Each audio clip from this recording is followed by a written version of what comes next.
तो मेरे लिए तो और अच्छा बन गया है कि भाई शिवरात्रि जो मनाई जा रही है वक्ता विशेष प्रदीप मिश्रा जी के माध्यम से, उसी हॉल में बैठे बैठे मंत्रोच्चारण करेंगे और सारे भक्त अपनी जगह पे पार्थिव पूजा पे भाग लेंगे। हालांकि मैं थोड़ा सा किसी कोने पर इन चीजों को मानने से बचता हूँ। फिर भी आइए मैं पहले अपने श्लोक का वाचन करूं और कुछ बातें मैं आपसे निवेदन करने जा रहा हूँ। आप सबों का हार्दिक अभिनंदन, हार्दिक स्वागत। रुद्राष्टक का जो स्वरूप है, रुद्राष्टम प्रोक्तम की जो बात कही गई है, विप्रेण हर्षोषे, लेकिन तीसरा श्लोक जो मुझे दिया गया है, तुषारादिशंकास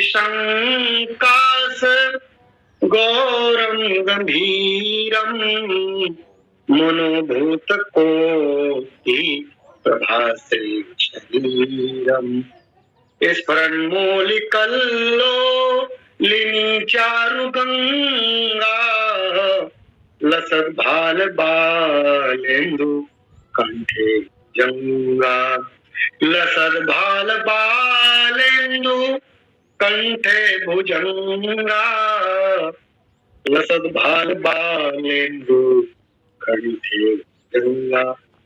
बोलिए शंकर भगवान की जय।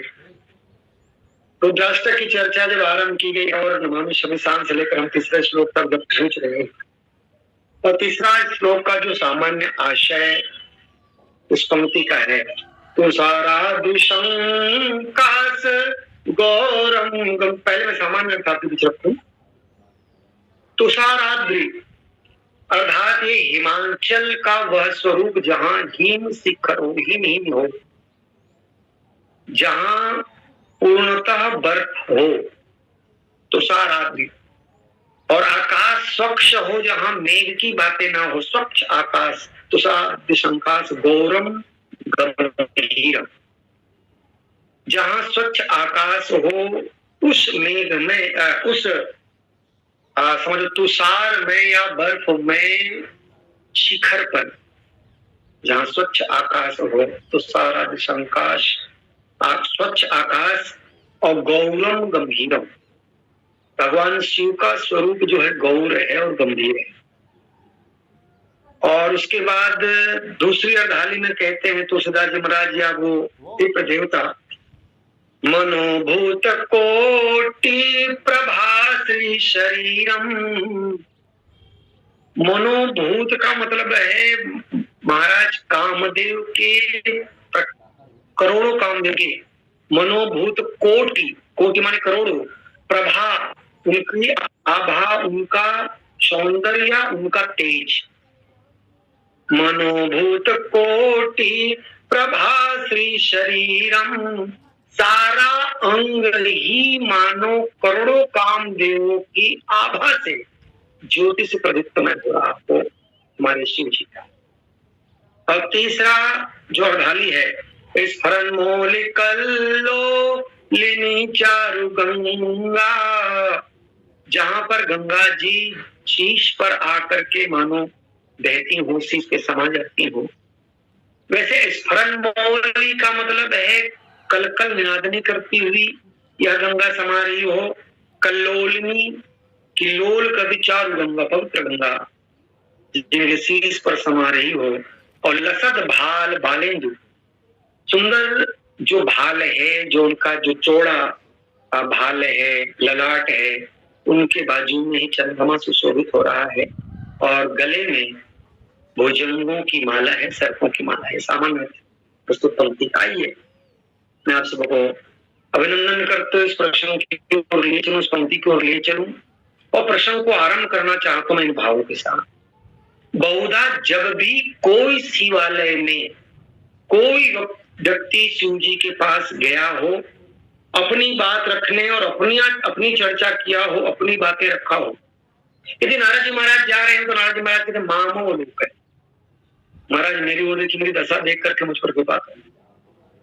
जो ज्ञानी लोग जाते हैं, जब समझो तपस्वी लोग जाते हैं, तो भगवान को विवश करते हैं, उनकी तपस्या से प्रभावित होकर के समझ लो उनको वरदान की निर्मित की जाए। लेकिन पहला व्यक्तित्व, पहला क्षण आप देख रहे हैं जहां पर एक ब्राह्मण देवता, एक गुरु, बिल्कुल दोनों बातों से जोड़कर प्रस्तुत प्रश्न को आरंभ करना चाहता हूं।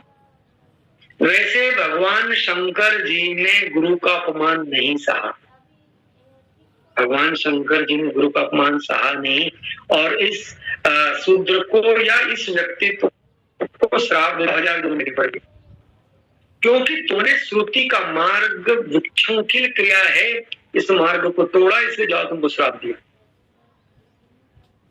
लेकिन दारुण श्राप को सुनकर एक ब्राह्मण देवता जिनके मन में अपने उस शिष्य के प्रति भी, जिस शिष्य ने उनका अपमान किया हो, गौर करिएगा, बिल्कुल शिव जी की विशेषता इस ब्राह्मण देवता में आपको देखने को मिलेगी। क्या? जिस शिष्य ने अपने गुरु का अपमान उस जगह पर किया हो जिसे देवालय के, जिसे शिवालय के, और शिव जैसा व्यक्तित्व, शिव जैसे शांत गंभीर व्यक्तित्व जिसे शह ना पाए हो, उसके बाद भी गुरु के द्वारा जो शब्द आ रहे हैं, तो सारा दृश्यम काश गौरम गंभीरम, माना जाता तो सारा दृश्यकाश, कह सकते स्वच्छ आकाश के उस शिखर के व्यक्तित्व है जहां हिम ही हिम हो, लेकिन हिम नहीं कहा, हिमांचल नहीं कहा, कैलाश नहीं कहा, तुषाराद्रि।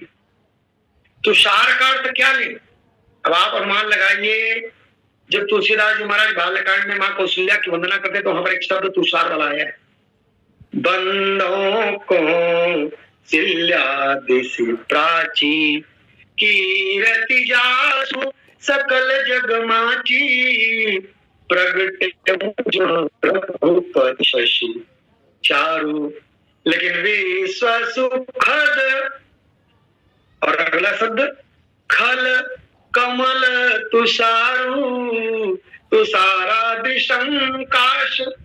एक बात जान लीजिए, जब हिमखंड तुषार के रूप में खलों पर पड़े, जो राम जी के रूप में कहा गया, तुषारा, एक जो तुषार, खल कमल तुषारु, खल रूपी कमल पर यह तुषार गिर करके उस कमल को विनष्ट कर दे।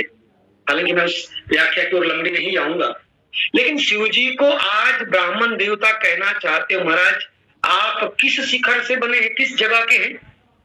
बोले हिम शिखर में है, आप तो तुषाराद्रि हैं या शीत। और आपने कुछ दिनों का पहले घटना सुनी होगी, हमारा एक समझ लीजिए सैनिक हिमखंड में लगभग 32 दिनों तक दबा रहा, 32 दिनों तक दबा रहा, उनके सैनिक साथी ढूंढते रहे, मिले नहीं। एक दिन हिमखंड के नीचे आकृति दिखी, चूंकि हिमखंड जो है वह स्वच्छ है, नीचे के भी दूर तक वस्तु दिख रही हो, निकाला गया, लेकिन मौत नहीं हुई, उस व्यक्ति की मौत नहीं हुई, हालांकि उनकी स्थिति बड़ी खराब है। हॉस्पिटलाइज किया गया, उसको गर्माहट दे करके पुनः जान बचाने की लगातार चेष्टा की गई, असफल रहे, वो अलग बात है, लेकिन जो समयावधि बीती वो थोड़ी नहीं है। उसके बावजूद जिंदगी है, जान है, ऑक्सीजन कहां से पा रहे हैं, कैसे उनका श्वास चल रहा है, कैसी बॉडी चल रही है, कैसे तरोताजा या कैसे वो जी रहे हैं। मानो भगवान शंकर को आज ब्राह्मण देवता कहना चाहते हैं, महाराज जो आपके पास हो, आपने दोष और गुण नहीं देखा, हालांकि यहाँ पर आपने श्राप दे दिया, पर निश्चित ही जान लीजिए गुण दोष नहीं जो आप में है, आपके पास में है, उन पर यही शीतपन जो उनको ताजा बना करके आपको शीतल प्रदान कर रहा हो, और आप तो कभी आवेशित नहीं होते।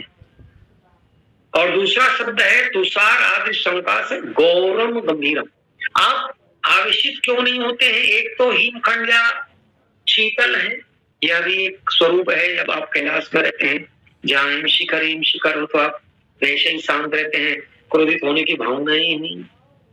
पर दूसरा शब्द है गौरम के बाद गंभीरम। एक बात जान लीजिए, जो गंभीर व्यक्तित्व होता है वो जल्दी से नाराज नहीं होता। जो गंभीर व्यक्ति होता है, जो काफी समझ लीजिए चिंतनशील व्यक्ति होता है वो यकायक नाराज नहीं होता, और ये अवस्था आपकी वृद्धावस्था में सामान्य तौर पर मानव जीवन में भी आ जाती है। पर जब अधिक वृद्ध हो जाते तो चिड़चिड़ापन आ जाता है। मानो यहाँ पर ब्राह्मण देवता कहना चाहते हैं, महाराज मुझे अपने चेले पर एक बूंद भी दुख नहीं है, मतलब मैं पूर्णतः प्रशांत हूँ। हालांकि आप गौरम गंभीरम है, पर मैं पूर्णतः शांत हूँ। किसके लिए? बोले अपने चेले के लिए, अपने शिष्य के लिए। माना कि मेरा शिष्य ने जो अपराध किया है, जिसकी वजह से आपने ये दंड घोषित किया हो, पर मैं आपको कह दूं मुझे तनिक भी बुरा नहीं लग रहा है। मुझे एक बूंद भी अपने शिष्य के प्रति कोई दुर्भावना नहीं जाती। अपितु मैं आपसे निवेदन कर रहा हूँ, मामोलोकन नहीं महाराज, मुझे मत देखिए। मैं तो बस एक ही निवेदन करता हूँ, आप अपने स्वरूप को प्रस्तुत करिए। तुषारादृशं काश गौरम गंभीरम। अच्छा बात है, गौर, गौर के दूसरा शब्द है गंभीरम। भगवान शंकर गोरे हैं। अच्छा भगवान शंकर के जब आचार्य जी जब उस दिन बोल रहे थे कि भाई भगवान शंकर का लिंग रूप और भगवान शंकर का अवयव रूप, लेकिन भगवान शंकर यदि गोरे हैं और गोरा भी कितना गोरा, तो इसके लिए भागवत जी में कहा गया कि भगवान शंकर इतने गोरे हैं कि जब विषपान किए, और गोरे ही नहीं अपितु पारदर्शी स्वरूप सा है। विषपान किए तो गले में दिख रहा, विष की जो कालिमा है वो गले में उतरते दिख रही, और आपने रोक लिया वो अभी दिख गया। और हमारे यहाँ जिस तरह से परंपरा हम लोग आरती के दौरान जो उपयोग करते हैं, वहां पर भी जो शब्द आया है कर्पूर गौरम करुणावतारम, श्वेत स्वरूप जो है सत्य का है, श्वेत स्वरूप श्रेष्ठता का है। एक बात आप देखेंगे, हमारे यहाँ दो लोगों के लिए ड्रेस कोड है। एक वकील काला कोट लगाते हैं और डॉक्टर साहब लोग सफेद कोट लगाते हैं। अब आप अनुमान लगा लीजिए, वकील काला कोट लगाता है और डॉक्टर साहब सफेद कोट लगाते हैं। डॉक्टर साहब यदि इंजेक्शन लगाए सुई के द्वारा और इंजेक्शन के दौरान खून निकल जाए तो श्वेत में दिखने से बचेगा नहीं। डॉक्टरों को सफेद कोट क्यों दिया गया? ड्रेस कोड में सफेद कोट क्यों लागू है? मतलब डॉक्टर की एक गलती स्वीकार्य नहीं है। ये अलग बात है, आज जैसी परिस्थितियां चल पड़ी हैं थोड़ा सा प्रतिकूल लगता है, पर डॉक्टर की एक गलती स्वीकार नहीं है, थोड़ी सी बूंद ही नहीं, एक छींटा स्वीकार नहीं है खून का, इसलिए उनको सफेद कोट दिया गया। और वकील को, वकील का कोट ही काला है। अब काला में चढ़ो न दूजो रंग, अब चढ़ो न दूजो रंग मतलब कितना छूट मिल गया। तो आप अनुमान लगा लीजिए, भगवान शंकर को जब गौरम गंभीरम कहा जा रहा है या कर्पूर गौरम करुणावतारम कहा जा रहा है, तो कर्पूर गौर का मतलब क्या या गौरम गंभीरम का मतलब क्या? एक बात जानिए, गौरम और गंभीरम को मैं इस रूप में निवेदन करना चाह रहा हूं, वस्तुतः जो अपने समझ लो खुशी को और अपनी नाराजगी को दोनों को ना छुपा सके, वो गौर है। यदि नाराज होगा तो चेहरा तमतमा जाएगा, नाराज होगा तो चेहरा तमतमा जाएगा, लालिमा चेहरे में झलकने लगेगी, और चेहरे में झलकने के कारण पता लग गया कि तो आवश्यक है। और दूसरा समझ लीजिए, यदि प्रसन्न है तो चेहरे का आप बढ़ जाएगा। पर जब तुलसीदास जी महाराज या ब्राह्मण देवता ये कह रहे हैं तुषार आदि शंका से गौरम गंभीरम, महाराज आप गोरे गोरे हैं, इसलिए गोरे होने के नाते गोरे को तो सावधानी बरतनी होती है कि वो किसी कारण से उसकी नाराजगी की झलक ना जाए, लेकिन वो तो झलक ही जाता है। पर आप कैसे? बोले सचमुच में आप गौर और गंभीर हैं। कैसे? एक बात जान लीजिए, अभी अभी विष दिया गया है भगवान शंकर को। विष देने पर भी जिनको प्रसन्नता हो, अमृत पीने पर भी जिनको नाराजगी ना हो, और जैसे भगवान राम के लिए शब्द है प्रसन्नता में इन्हें गता न ममले वनवास दुखता, भगवान शंकर के लिए यही शब्द आया है। क्या? बाग तड़ाग देख बर हर से बंधु समेत परम रम्य आराम यह जो राम ही सुख दे। ये पुष्प वाटिका की पंक्ति है, लेकिन पुष्प वाटिका के इस भाव को मैं शिव जी के साथ लेना चाह रहा हूं। तुषार आदि शंका से गौरम लेकिन गंभीरम, ऐसे गौर और गंभीर हैं तो आपको इसी पंक्ति पर जाना पड़ेगा।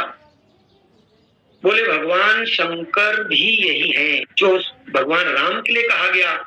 प्रसन्नता और नाराजगी दोनों को प्रभावित नहीं कर पाती, दोनों परिस्थितियों में प्रसन्न रहते। प्रसन्नताम एन गता विषयकतस्तथा न ममले वनवास दुखता शंकर कर्पूर गौरम करुणावतारम संसार सारम भुजगेंद्रहारम।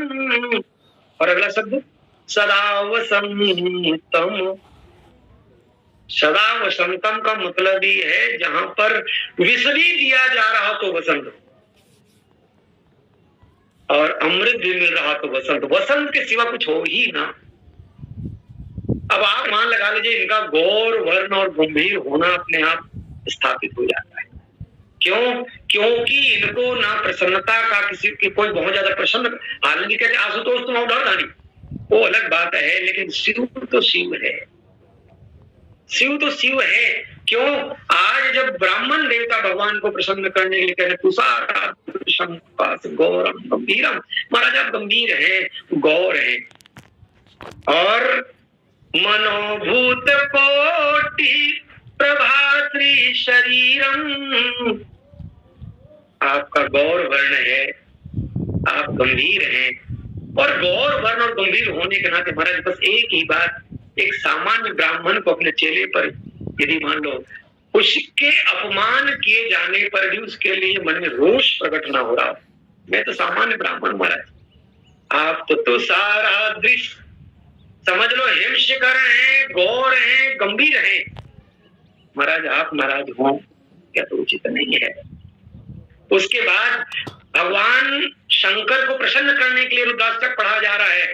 मनोभूत कोटि प्रभाश्री शरीरम, अंग अंग में काम की आभा झलक रही हो।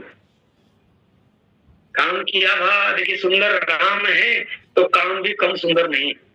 राम और काम बिल्कुल एक से सुंदर है, थोड़ा सुंदर हमारे संतजन बताते हैं। तो कह सकते हैं काम का जो सतत स्वरूप है, काम का सतत स्वरूप मतलब जो काम सुख को निरंतर कर दे, अनवरत कर दे, वही राम सुख है। और आपके प्रत्येक अंगों से भी काम की आभा झलक रही हो। का मनोभूत कोटि प्रभाश्री शरीर, मतलब प्रसन्नता को, काम की उस प्रसन्नता को राम के मिलने पर जो होती है उसको सारा अंग कह दे रहा हो। आप अनुमान लगा लीजिए मोहिनी को जब भगवान ने देखा और जो उनकी स्थिति बनी, मनोभूत कोटि प्रभाश्री शरीरम, मोहिनी से मिलने दौड़ रहे हैं कि भगवान नारायण को गले लगाने दौड़ रहे हैं। अरे तुम्हारे तो सारे रूप मुझे प्यारे हैं प्रभु, तुम यदि वामन बनो, तुम कमठ बनो, तुम नरसिंह बनो, और यदि तुम मोहिनी बन जाओ, सारे रूप मुझे प्यारे हैं। और सारे रूप में मैं वही आनंद लेना चाहता हूं जो राम रूप में। अब जो राम के लिए इस तरह से समझ लो प्रीत करता हो तो कह सकते हैं उसकी जब चर्चा की जाएगी तो मनोभूत कोटि प्रभाश्री शरीरम, सारा अंग ही राम को पाने के काम में हो जा रहा हो। और उसकी प्रसन्नता, उसकी व्यग्रता और उसकी आभा झलक वैसे हैं। आप माना कि आपको कामारी कहा जाता है, लेकिन सारा अंग काम को ही कह दे रहा हो और अपनी आभा झलका रहा हो। अब आपके अंगों में स्थान पा करके वो अपना गौरव प्रकट कर रहा हो। एक तुषारा दिशंकाश गौरम गंभीरम, मनोभूत कोटि प्रभाश्री शरीरम, स्फुरन्मूलिकल्लो लेनी चारु गंगा, ये तरंगायित होती हुई लोक कल्याण के लिए तेज धारा से, तरंगायित होती हुई कल्लोलिनी और तेज धारा से गुमान के साथ आती हुई या तेज धारा के साथ आती हुई, अभी मेरी चर्चा मानसिंह भाई से हो रही थी, बहुत अच्छी बात मैंने कही। सचमुच में यदि गंगा जी सुरसरी है, गंगा जी राम भक्ति जहाँ सुरसरी धारा, और सुरसरी धारा या भक्ति स्थापित होती है, भक्ति ठहरती है तो विश्वास पे ही ठहरती है। भक्ति का ठहराव विश्वास, और विश्वास के देवता भगवान शिव है। लेकिन यहाँ पर जो शब्द आया है, कल्लोलिनी चारु गंगा, आप अनुमान लगा लीजिए, गंगा निरंतर वेगमय भाव के साथ जो ब्रह्म कमंडलू से उतर करके धारा पर यदि लोक कल्याण के लिए भागीरथ महाराज जी के पूर्वजों को संतरित करने के लिए प्रवेश पाना चाहती हो, लेकिन विश्वास के शीश पर आधार पा करके आना चाहिए। और मैं तो ये कहता हूं, एक बात जान लीजिए, जो गंगा जल आप लाए हैं अपने घर में, जो गंगा जल मेरे और भाई लोग लाए अपने घर में, जो गंगा जल आज लाएंगे, जो गंगा जल पहले से आया हुआ है, सभी गंगा जल है। पर आपसे मैं प्रश्न के रूप में बात कहना चाहता हूं, गंगा सतत निर्मल है, क्योंकि जिस गंगा के जल पर आप नहाए हैं उसके ऊपर से आती हुई गंगा जल वो जल है जो आप नहाए। जिससे आप नहा रहे हैं उसके पीछे से जो आ रही है वो नई गंगा जल है कि नहीं है, उसके पीछे से और आ रही वो नई है कि नहीं है। और यही राम की भक्ति का स्वरूप है। भगवान शंकर गदगद है, भगवान शंकर गदगद है। इस समझ लीजिए, गंगा जी को पाकर पार्वती से कहते हैं कि तुम तो यदि मान लो जो प्रश्न पूछ रही हो, सकल लोक जग पावन, और गंगा को पाने के शीश पर धारण भर नहीं करते। इस गंगा को या राम भक्ति की गंगा को पाने के लिए कभी वो हंस बनकर के कागभूषण जी की सभा में भी शामिल हुआ। कह सकते निरंतर नवीन गंगा, क्रमशः बहती गंगा, अनवरत चलती हुई गंगा, यही तो प्रिय शिव जी को। रची महेश में जो मानस रखा और वो चल रही है, तो आज जो चल रही है वही है। तो गंगा की धारा निरंतर नवीन होती हुई, और गंगा की धारा आकर के समझ लीजिए जिस तरह से भगवान शंकर को प्रसन्न करें। तो भगवान शंकर प्रसन्न किस पे होते हैं? राम कथा पे इनको विश्राम मिलता है, राम कथा पे मिलता है। राम राम कथा, राम का गुणानुवाद राम ही राम। तो स्फरन्मूलि कल्लोलिनी चारु गंगा, लसत भाल बालेंदु कंठे भुजंगा। मैं गौरव गंभीर को थोड़ा सा और रेखांकित करूं, मेरी प्राय किसी से चर्चा होती तो कई बातें खुलती हैं। एक बात जान लीजिए, हमारे भगवान शिव, भगवान शंकर इतने दैदीप्यमान हैं, गौरम गंभीरम, गौर वर्ण है, गंभीर है, पर उनकी दैदीप्यमान का स्वरूप बता देगा मनोभूत कोटि प्रभासी शरीरम, कामदेव की आभा। और काम की आभा यदि अच्छा एक बात जान लीजिए, बहुधा काम जो है हमारे किस इंद्रिय के द्वारा बहुत ज्यादा प्रभाव डालता है? काम किस इंद्रिय को पहले प्रभावित करता है, उसके बाद और इंद्रियों से प्रभावित। काम का जो मुख्य आकर्षण के लिए जो इंद्रिय है वो हमारी नेत्र है। नेत्र के द्वारा ही काम का भाव प्रविष्ट होता है। दूसरा, यदि आभा दिखती है, ज्योति, एक बार जानिए, ज्योति को देखने के दोनों के सामने में ज्योति हो, दूसरा आपके नेत्र शांत हो। किसी वस्तु को देखने के लिए प्रकाश की भी आवश्यकता है, और दूसरा आप हमारे आंखों की भी आवश्यकता। तो भगवान शंकर की आभा कितनी तेज है, भगवान शंकर की आभा इतनी तेज है, मनोभूत कोटि प्रभासी शरीरम। परिणाम भगवान शंकर को राख लगाना पड़ता, भगवती लगानी पड़ती। क्यों? भगवान शंकर भगवती क्यों लगाते हैं? यदि भगवान शंकर भगवती ना लगाए तो कोटि करोड़ों कामदेव की आभा जिनके प्रत्येक अंगों से निकल रही हो, क्या हम देख पाएंगे? हमारी आंखों से देख पाएंगे उस ज्योति को? हमारी आंखें होगा। भगवान शंकर इसीलिए तो भगवंत लगाते हैं। क्या मेरी आभा इतनी तीव्र है या मेरा स्वरूप इतना तेजोमय है कि यदि लोगों को दर्शन भी करना तो मुझे भगवती लगानी पड़ेगी, ताकि वो रोशनी थोड़ी सी प्रभावित हो, आंखों को चुन आए ना, देखने की क्षमता प्रकट हो, मनोबुद्ध को प्रभास इस तरह का स्फरन मोलिकल्लो लुनी चारु गंगा। ये जो अब आप देखेंगे विश्वास के धरातल पर ये भक्ति की गंगा रुकती है। और एक बार जाने बिनु विश्वास भगति नहीं, लेकिन जाने बिन न होई प्रतीति, बिन प्रतीति होई नहीं प्रीति। तो जाने बिन का मतलब क्या हुआ? मतलब ज्ञान के बिना भक्ति नहीं आ सकती या विश्वास नहीं आ सकता। और श्रद्धा से तीन चीजें हमारी आप प्लावित। तो श्रद्धा से धर्म, श्रद्धा बिना धर्म नहीं हुई, श्रद्धावान लभते ज्ञानम, और श्रद्धा से ही सत्य का प्रत्यक्षीकरण होता है। पर इस स्थिति में भी मानो यही कहा गया श्रद्धावान लभते ज्ञानम, तो बोले ये ज्ञान ही वैराग्य है कि वैराग्य ज्ञान है? और तब हमारे गुरुदेव भगवान एक शब्द उपयोग करते हैं, ज्ञान और वैराग्य में एक छोटा सा अंतर है, हल्का सा अंतर है। क्या?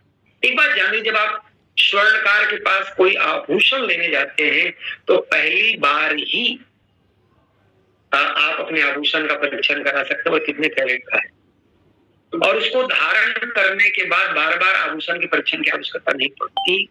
वैसे बिनु विश्वास भगत नहीं, और जाने बिन न हो, तो जानने की बात, जाने बिन न हो, जाने का मतलब है ज्ञान, लेकिन प्रतीति का मतलब है विश्वास। एक बार आपको प्रतीति हो गई आपका सोना खरा है, तो पहनने के बाद उसको बार बार चेक करने की आवश्यकता नहीं है। वही तो इस धरातल पर ही भक्ति की गंगा आधार पाती है, विश्राम पाती है। और इसलिए समझ लो, जो बिनु सत्संग हरि कथा या भक्ति की जो गंगा है उसको भगवान शिव स्वीकार करते हैं। क्यों? क्योंकि भक्ति की गंगा इस विश्वास के धरातल पर ठहर पाती। बिनु विश्वास भगत नहीं तेजी में द्रव राम, और राम का द्रवना होगा तो भक्ति के कारण भगवान राम द्रवते हैं। और अगला जो अर्धाली है, जिसे हम चौथी अर्धाली कह सकते हैं इस श्लोक का, लसद भाल बालेंदु कंठे भुजंगा। भगवान शिव के ललाट में, भगवान शिव के उस श्रेष्ठ ललाट में लसद भाल बालेंदु, बाल इंदु, कुंद इंदुधर गौर गौरम गंभीरम। कुंद इंदुधर गौर, भगवान राम का भी जब वर्णन किया गया तो कुंद इंदु, जहां वो भगवान शिव का, तो इंदु माने हैं ये चंद्रमा। दूसरा चंद्रमा बोले कौन सा चंद्रमा? बोले द्विज का चंद्रमा है। और द्विज के चंद्रमा को कहा गया, बोले ये माथे की शोभा बढ़ा रहा है, ललाट की शोभा बढ़ा, ललाट में जो विशेषता है उसको प्रकट करने के लिए बोले ये चंद्रमा यहाँ पर विराजमान है। पर मैं इसे बड़ा रस में लेकर के बोलना चाहता हूँ, क्योंकि मैं प्राय जिस पंक्ति का उपयोग अपने मंगलाचरण में करता हूँ इन्हीं भावों से प्रेरित है। वंदे बोधमयम् नित्यं गुरुं शंकर रूपिणम् यमासितो हि वक्रोपि। जिनके आश्रम में आने के बाद वक्र चंद्रमा, यमासितो हि वक्रोपि चंद्र सर्वत्र वंदते लसद भाल बालेंदु। भगवान शिव के ललाट पर बाल इंदु है, द्विज का चंद्रमा विद्यमान विद्यमान हो रहा है। बाल इंदु को मैं दो रूप में लेना चाह रहा हूँ। एक तो बाल इंदु को इंदु इंदु, यहाँ पर बाल इंदु को मैं लेना चाह रहा हूँ भगवान शिव को यदि प्रिय है तो बाल बंदो बाल रूप सोई राम। और ये चंद्रमा भी कौन सा है? बाल इंदु। बाल इंदु ने भगवान शिव रामचंद्र के द्विज चंद्र को अपने शीश पर धारण किए हुए हैं, और यही महसूस कर रहे हैं कि मेरे बाजू में जो है वो रामचंद्र ही बालक रूप। राम की आभा से मैं आलोकित हूँ, मेरी अपनी कोई आभा नहीं। मेरा अपना कोई स्वरूप नहीं है, मैं राम की आभा से। अब राम की आभा यदि मान लें, यही तो कहना चाहते हैं हमारे ब्राह्मण देवता। ब्राह्मण देवता का उद्देश्य क्या है? एक दिन मुझे किसी ने पूछा, महाराज एक बार बताइए, कालभुषुंडी जी ने राम को अपनी क्षमता के बूते पाया कि गुरु की कृपा से पाया? मुझे किसी ने पूछा था, तो मैंने उनसे यही कहा, कालभुषुंडी जी महाराज ने राम जी को जो पाया है गुरु कृपा का, पूर्ण कृपा का प्रसाद है। कौन से गुरु? बोले सामान्य ब्राह्मण देवता गुरु और त्रिभुवन गुरु। क्यों? यदि नारद जी महाराज मोह में फंस करके जिस परिस्थिति से परिचित होते हैं और भगवान शंकर के संदर्भ में भगवान राम ने कह दिया, भगवान नारायण ने कह दिया, जपहु जाई शंकर सतनाम। तुमने अपराध किसका किया है? बोले शिव जी का अपराध किया है, और शिव जी का अपराध करने के कारण तुमको क्षमा भी मांगनी है। बोले शिव जी से मांगनी पड़ेगी। जपहु जाई शंकर सतनामा। नारद जी को यदि भगवान शंकर जी के नामों के जपने का आदेश भगवान नारायण प्रदान कर रहे हो, आज भगवान शिव भी प्रदान करना चाहते हैं क्या? गुरु के द्वारा प्रसन्न होकर के भगवान शंकर जब उनको कालभुषुंडी बनाते हैं, राम की प्रीता। एक बात जान लो कालभुषुंडी, एक बात जान लो, तुमने जिस नगर का त्याग किया है वो मेरे प्रिय राम के नगर का त्याग किया है। अवध का त्याग करके तुम उज्जैनी है। और एक बात जान लीजिए, जैसे शंकर भजन बिना मेरे भगवती न पावई मोरी, वैसे भगवान शंकर भी कहना चाहते हैं, राम के भजन के बिना, राम के जाने बिना, राम को की भक्ति के बिना शिव नहीं है। मानो कहे बालेंदु कंठे भुजंगा। भगवान शिव के माथे पर यदि मान लो द्विज का चंद्रमा है, द्विज का चंद्रमा यदि मान लो आभा बढ़ा रहा हो। दूसरा, सुनैना जी के संदर्भ में यही कहा गया कि उन्हें भगवान शंकर ने यही समता देखी, बोले दिया पटक दिया गया महाराज आपकी जब परीक्षण करने आई थी। उन्होंने कहा मेरी सासू इतनी कमजोर समझते हैं क्या? कितनी बुद्धिमान है। जैसे मेरे माथे पर उसने चंद्रमा देखा, उसको लगा जब इसके माथे पर भी इतना देदीप्यमान द्विज का चंद्र विद्यमान है, तो दीपक की क्या आवश्यकता है? वो कितने बुद्धिमान है, कितने ज्ञानवान है, ये दोष नहीं देखो। भगवान शिव क्या है? अभी हम लोगों की जो चर्चा चली उसमें भगवान शंकर को ध्यान के लिए देवता कम आते हैं, राक्षस ज्यादा आते हैं। क्यों? क्योंकि शिव दोष नहीं देखते, शिव जब देखते हैं तो गुण देखते हैं। और गुण देखने का लाभ क्या होता है? गुण देखने का लाभ ये होता है, भगवान शंकर गौरम गंभीरम हो जाते हैं। गुण देखने के लाभ ये होता है, भगवान शंकर के पूरे शरीर में मनोभूत कोटि प्रवासी शरीरम हो जाता है। गंगा स्वयं चल करके जिनके पर आकर के ठहराव पाती हो। और चंद्रमा ने कहा महाराज इससे बेहतर जगह क्या होगा? लसद भाल बालेंदु, माथे पर आकर के मानो ये रुग्ण हुआ चंद्रमा या दुखी चंद्रमा, जो द्विज का चांद था वो मैंने दुख ही व्यक्त कर रहा है। भगवान ने कहा तो दुखी कौन? मैं दूषण को भूषण बनाने वाला हूँ। तुझे लग रहा है तू दुखी है, पर मेरे माथे पर आने पर दुखी नहीं, तू सुखी हो जाएगा। दूषण भे भूषण सरिष लसद भाल बालेंदु। और अगला शब्द है कंठे भुजंगा। ये में बड़ा रस मुझे मिलता है इन चीजों से। एक बार जान लीजिए, अभी बरसात का मौसम है और सर्पदंश की घटनाएं बढ़ रही हैं, सांप देखने की घटनाएं बढ़ रही हैं। मदारियों को सांप रखना भी वन विभाग ने जो मना किया है आजकल, वो डमरू वाले नहीं आते, बीन वाले नहीं आते हैं, फिर भी कुछ लोग छिप के पैसा कर लेते हैं कुछ करने के लिए। पर वस्तुतः वास्तविक में सर्प को देखें, दो जगह सर्प, शिव जी गले में सर्पों को धारण करते हैं, गले में सर्पों को धारण करते हैं, और भगवान नारायण उसको शेष साई भगवान, तो दोनों के पास सर्प है। सर्प को काल के रूप में देखें, एक का शेष यदि गले में हार बन करके आनंद ले रहा हो, और एक जो शेष है, एक सर्प जो है वह भगवान नारायण का शैया बनकर के आनंद ले रहा हो। कह सकते हैं भगवान नारायण जो सचमुच शांताकारं भुजग शयनम, किसी प्रकार से विक्षेपित नहीं, किसी प्रकार से प्रभावित नहीं, किसी प्रकार से उनमें परेशानी नहीं, सारी परिस्थितियों में शांतता कारण। वैसे ही शिव, यदि माथे पर चंद्रमा है तो उसके बाद बोले गले में सर्पों की माला, गले में भुजंग, मोटा सर बड़ा सर। अब इस भुजंग को देख करके सामान्य तौर पर भय स्वाभाविक तौर पर विद्यमान होगा। मेरे साथ बड़ी समस्या, सांप रहेंगे तो ही मेरे शरीर में सिहरन आ जाती, वो चले तो ही, सरसराहट हो चले तो ही मेरे को सिहरन आ जाती, मेरे को इतना डर लगता है।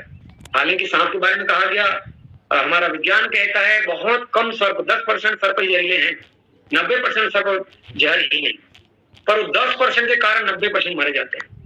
एक दिन सांप और मेंढक में लड़ाई हो गई।